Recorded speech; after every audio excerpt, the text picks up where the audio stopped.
On the lunar surface, you have the ability to gather samples that can tell us so much about the origins of our solar system, and the samples returned gave us that information. That was what Apollo 14 did that was so trailblazing.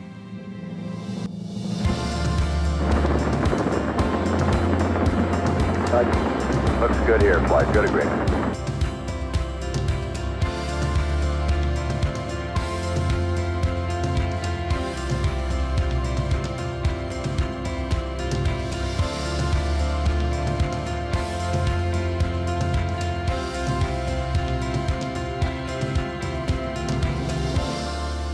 Well, we better back off here and think about this one, Houston. Roger. They continue to believe that this mission might never get started, and Mission Control was pretty convinced it wouldn't either. First attempt, dock, couldn't get a hard dock. Second attempt, third attempt, fourth attempt, fifth, and a sixth attempt.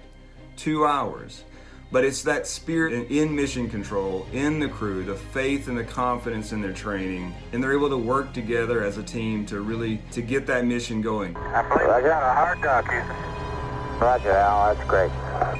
Super job, Stu. This is really a wild place up here. In the aftermath of Apollo 13, nothing was taken for granted. It took a lot of work back home to really reprogram that software, to really understand what had happened there.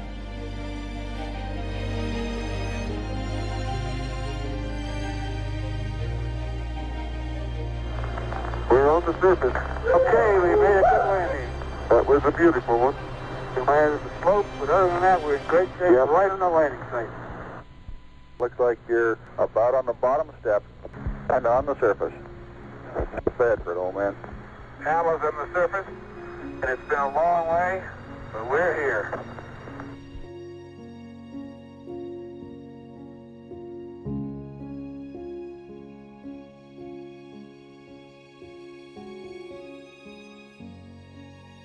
Apollo 14 was an incredibly ambitious scientific mission.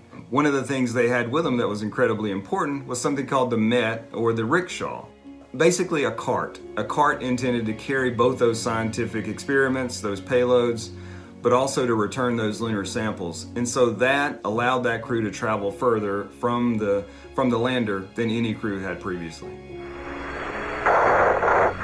We're really going up a pretty steep slope here. We got a ways to go yet. Like any good navigator, the astronauts brought with them the maps that they needed. But there was a problem with these maps. These maps had been shot from the air, and on the ground, that lunar landscape looked quite a bit different. Nothing like being up to your armpits in lunar dust. They found themselves in valleys that were deeper than they thought. They found themselves working up hills that were higher. This was an exploration at its finest. Well, I'm going to try a little sand trap shot here. That looked like a slice to me, Al. Here we go. And one more. Miles and miles and miles.